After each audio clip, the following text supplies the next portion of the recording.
Sus. Mesos, Haros, Hara, Euphrano, Euphrosyne. What do they all have in common? It's joy. When you think about joy, you'd probably think of a happy time. But to be honest, we should think of joy when we're in the toughest situations and enduring trials, as joy is something we can hold on to.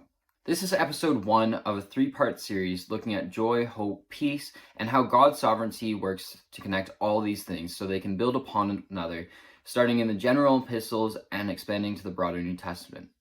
See, if you have joy, you can have hope for the future, and that will be good. If you have hope, you can have peace within that hope, because hope offers certainty. And if you have peace, you can take joy in the rest that peace provides.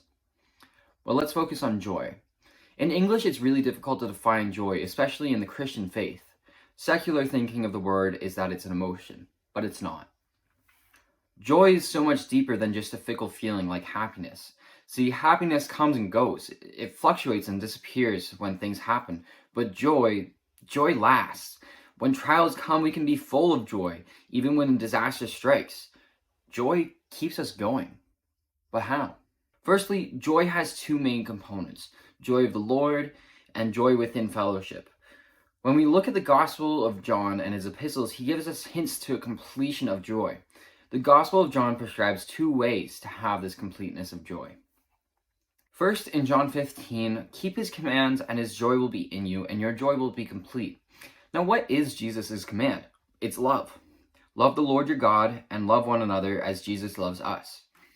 Then in chapter 16, the second way is told, ask for things in my name and your joy will be complete. What do these things have in common?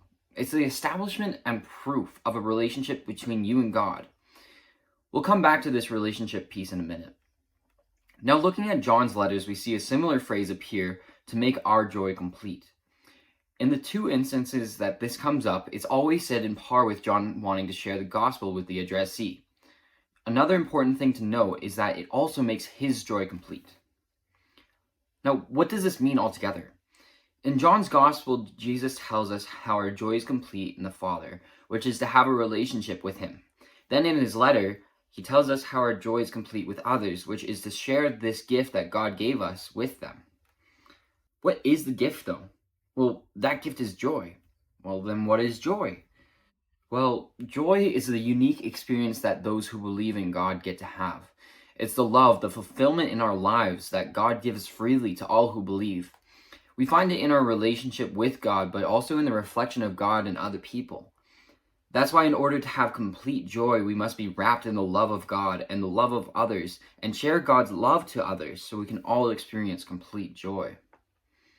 I don't think that I'm able to truly put into words the feeling of joy and the effect of it. There's far too much to unpack.